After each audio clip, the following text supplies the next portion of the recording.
Bismillahirrahmanirrahim. Assalamualaikum warahmatullahi wabarakatuh. Perkenalkan, saya Ahmad Haris Kurnia dari kelompok 8 akan mempresentasikan presentasi mengenai respon generasi Z sebagai agent of change terhadap deforestasi di Indonesia. Adapun topik ini merupakan topik dari SDGs ke-15 Live Online. Oke, next slide. Sebelum kita berangkat menuju pembahasan nanti, kita terlebih dahulu ke pendahuluan.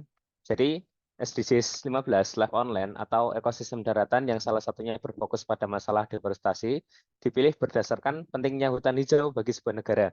Di Indonesia, luas hutan mencapai 62,97% dari total luas daratan. Namun, hutan yang luas akan perlahan menyempit jika deforestasi terus dilakukan. Deforestasi di Indonesia yang umumnya dilakukan dengan cara penebangan liar dan pembakaran hutan. Yang dari dua hal tersebut menyebabkan banyak masalah di beberapa sektor. Nah, deforestasi ini berhubungan dengan pembukaan dan penebangan liar yang dapat mengancam ekosistem kehidupan, yang seperti dijelaskan tadi. Terus juga pembakaran hutan di Indonesia itu menimbulkan banyak dampak buruk bagi Indonesia maupun bagi dunia. Dari menurut data Greenpeace menyatakan bahwa Indonesia merupakan penyumbang emisi karbon ketiga setelah Amerika Serikat dan Tiongkok dengan 80% penyebabnya adalah kebakaran hutan yang dapat menimbulkan dampak negatif terhadap kesehatan manusia seperti sesak nafas berkepanjangan. Next slide. Jadi research question untuk penelitian ini adalah bagaimana aksi generasi Z dalam menyelamatkan hutan di Indonesia. Oke, next slide. Sebelum kita masuk pembahasannya lebih lanjut, kita perlu tahu dulu apa itu generasi Z. Jadi generasi Z merupakan agen perubahan yang memiliki peran kunci untuk menjadi aktor pro lingkungan dan juga menjadi aktor untuk mencegah degradasi lingkungan berkelanjutan. Agen perubahan merupakan seorang katalis perubahan yang mampu memengaruhi dan memotivasi orang-orang di sekitarnya. Nah, lalu untuk penelitian ini akan dikupas atau akan dijelaskan menggunakan teori of willingness to participate dari Clendermans. Konsep dasar dari teori ini adalah seseorang akan berpartisipasi dalam gerakan sosial jika orang tersebut mengetahui adanya kesempatan untuk berpartisipasi, mampu menggunakan satu atau lebih dari kesempatan tersebut, dan jika orang tersebut bersedia untuk melakukannya. Hal ini ditentukan oleh faktor-faktor seperti identitas pribadi, pemikiran, dorongan, dan perasaan yang berperan sebagai penghubung antara rasa kebersamaan dalam kelompok dan aksi bersama yang diambil oleh kelompok tersebut. Oke, next slide. Adapun metode yang diambil untuk menjelaskan penelitian ini menggunakan metode kualitatif. Menurut Maleong, metode kualitatif didefinisikan sebagai penelitian ilmiah yang fokusnya adalah memperoleh pemahaman mendalam tentang fenomena dalam konteks sosial yang alami. Pendekatan ini menekankan pada pentingnya interaksi komunikatif yang intensif antara peneliti dan subjek penelitian untuk memahami fenomena yang sedang diteliti. Lalu, data yang digunakan dalam penelitian ini merupakan data sekunder. Dan data sekunder ini bisa mencakup berbagai sumber seperti publikasi ilmiah, laporan pemerintah, artikel berita, data statistik, studi sebelumnya, dan media sosial yang berkaitan dengan topik. Next slide. Oke, kita masuk ke pembahasan. Jadi konsep generasi Z itu mengacu pada kelompok demografis yang lahir dari pertengahan hingga akhir tahun 1990-an hingga awal 2010-an.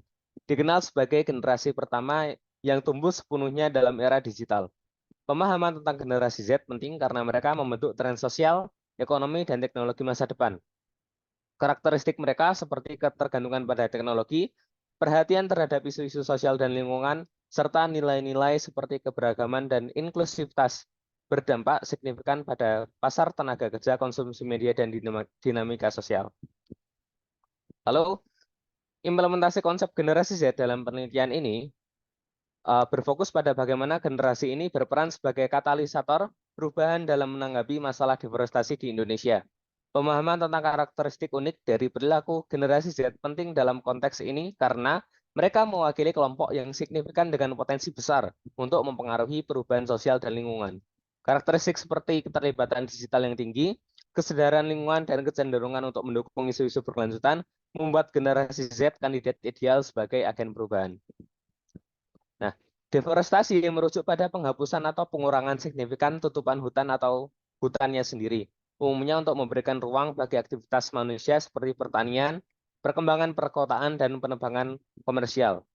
Konsep ini penting karena deforestasi memiliki dampak lingkungan yang luas, termasuk perubahan iklim, hilangnya habitat satwa liar, gangguan siklus air, dan masih banyak lagi.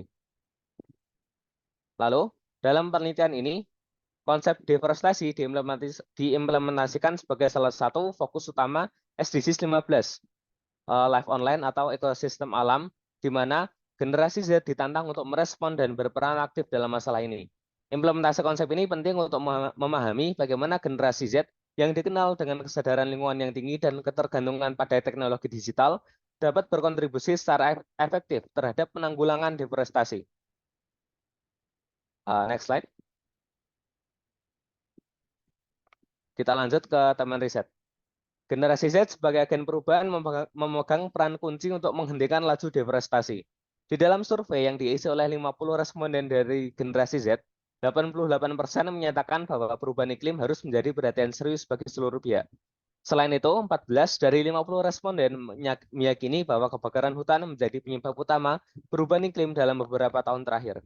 Pada tahun 2020, Yayasan Plan Internasional melakukan survei yang melibatkan pemuda berusia 15 sampai 24 tahun dari 77 negara, termasuk Indonesia. Survei ini mengungkapkan adanya kendala bagi generasi muda dalam berpartisipasi dalam pembuatan kebijakan tentang perubahan iklim. Selain itu, survei Sosial Ekonomi Nasional Suksesnas pada tahun yang sama menunjukkan bahwa di Indonesia terdapat sekitar 60,50 juta anak muda, yang dimana anak-anak muda ini tuh ketika mereka bisa aktif dalam berperan aktif dalam merespon isu-isu lingkungan, mereka akan menimbulkan gerakan sosial yang masif untuk pemerintah atau untuk masyarakat sekitar merespon mau memfollow up respon tersebut bagi keberlangsungan pemberdayaan lingkungan. Nah, selain itu ada beberapa acara yang dilakukan oleh Yayasan Plan International tadi, seperti kegiatan tersebut seperti ada pengumpulan 25 esai yang berisi tentang pandangan kritis dan solusi yang ditawarkan oleh generasi muda terhadap perubahan iklim di Indonesia. Next slide. Nah, lalu menurut survei dari Lembaga Indikator Politik Indonesia bersama Yayasan Indonesia Cerah yang menarik sampel dari 3.216 responden berusia 17 sampai 26 tahun, 82% dari mereka mengkhawatirkan tentang isu lingkungan dan 52% dari mereka meyakini bahwa isu iklim sudah memberikan kerugian bagi masyarakat. Menurut tanggapan responden tersebut tadi, masalah yang paling memprihatinkan saat ini dan di masa depan terkait dengan iklim dan cuaca secara berurutan adalah fenomena cuaca ekstrim, 42% dari angka tadi, penumpukan sampah dan plastik 36%, isu kesehatan 35%, dan deforestasi 33%, serta polusi udara 24%. Oleh karena itu, perlu adanya keseimbangan antara pembangunan ekonomi yang seringkali deforestasi itu karena untuk pertumbuhan ekonomi dan pelestarian lingkungan harus menjadi prioritas bagi masyarakat umum atau bagi pemerintah dan bagi pemegang kebijakan ataupun para pemegang sektor-sektor ekonomi yang besar. Next slide.